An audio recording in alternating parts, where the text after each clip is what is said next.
From the dawn of comic book movie adaptations, casting decisions have divided the fan base, to say the least. Whether it's Heath Ledger's Joker or Robert Pattinson's Batman, someone is always going to cry and think it's the worst possible casting that anyone could have ever chosen. But I mean, what could the head of a billion-dollar movie franchise know that someone recording a video in his closet, per se, doesn't know? Sometimes they do just utterly and fully miss. But I mean, most of the time, it ends up working out and everything's fine. Over the last year or so, there's been several Batman fancasts flooding the internet. Today, I'm going to rank the top 5 best ones, in my opinion. It's also my first ever upload to this channel, so if you like videos, you know, getting into the comic book and superhero and TV show and movie scene, hit the sub button and like the video. I'm planning on getting a video out every week, but, you know, that's enough promotion. Let's get into it. There's not a doubt in my mind that Alan Ritchson is not an absolute unit. Buddy's 6'3", David Cornsweet is 6'4". I mean, that's exactly what we're looking for. Someone that's supposed to be peak human condition cannot look like an infant next to Superman. The reason he's in last place to me is that I just don't really see Batman in him. He could, and I mean he should definitely play someone else in the DCU, but I just don't see him personally as Batman. James Gunn has personally announced publicly on his Twitter or X or whatever, he's not playing Batman. Like, he has a decent amount of comedic acting experience too, so. Shut up! I hate you all! That castle is leaving the diner! I could see him for someone like Shazam or, you know, older Booster Gold. Maybe Booster Gold in this story would be, you know, closer to retirement age, and so that's when he's betting on his games and throwing the games and to stay relevant and stuff like that. But that just makes sense to me. Like, a 43-year-old football player, unless you're Tom Brady, you're not, you know, you're not going to be anything close to your prime. So maybe he starts throwing the games later on in his career, and, you know, we have an older Booster Gold. I'd be perfectly fine with that, but I just don't see him being Batman, especially if we don't get the DCU Batman movie for another 2 or 3 years. I don't know. James Gunn himself said that we're going to get a Batman closer in age to Superman, so, you know, I'm just going to take his word for it as the head of the DCU, so. And he doesn't really sound like Batman to me. Like, I'll throw up the clip of him in the autocomplete interview doing a literal Batman voice, and he still doesn't really give off Batman to me. You wouldn't even have to pay me to be Batman. I'd don the suit. Gotham is mine. But, I mean, as far as the look goes, I think if you just dyed his hair, he'd be fine.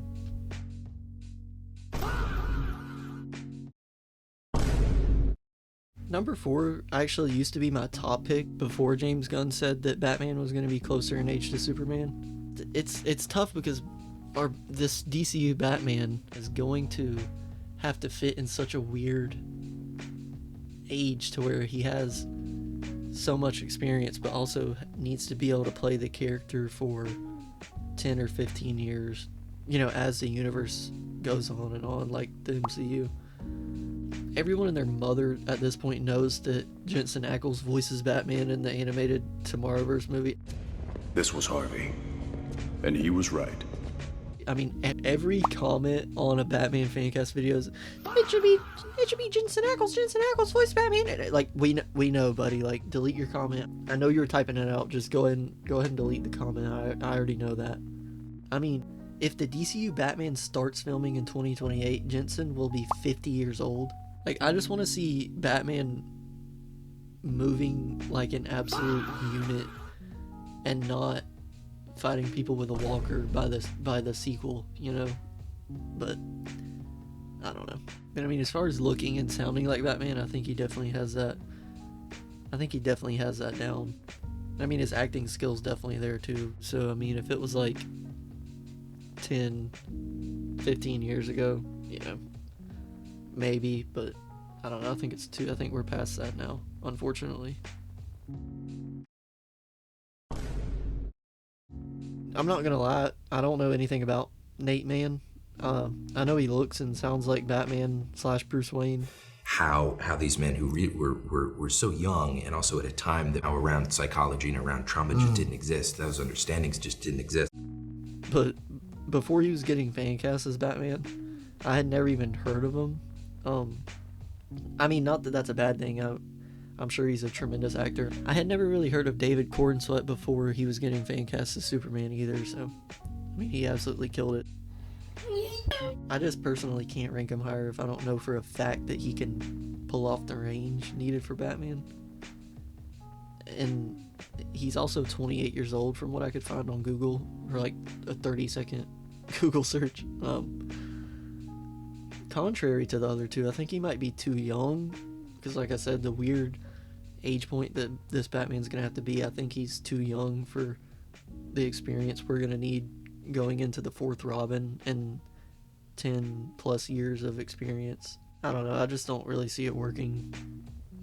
I could see him for something else in the DCU, or, you know, he'd probably kill it as the MCU rebooted Tony Stark. I've seen that a lot too, and I think he would probably do well with that. But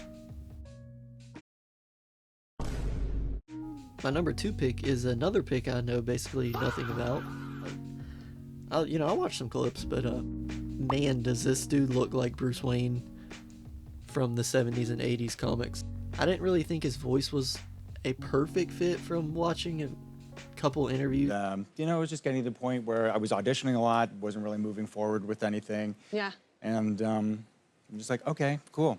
The voice isn't the most important thing, but I just definitely don't want to see another Christian Bale Batman voice. Where is it? You never give it to an ordinary citizen. Where is it? Where's the trigger? I've always seen it as Bruce's real voice is Batman, and the Bruce Wayne persona voice is like when your mom answers the phone and throws on the customer service voice after she was cussing you out 5 seconds before the phone rang. I'm just kidding, love you, Mom. I know you never cuss me out. But I mean, as far as looking the part, the dude could be, the top of the list if that's all it took. But unfortunately, there's just so much more that goes into leading a franchise this big for 10 plus years. It took me a while to get used to it.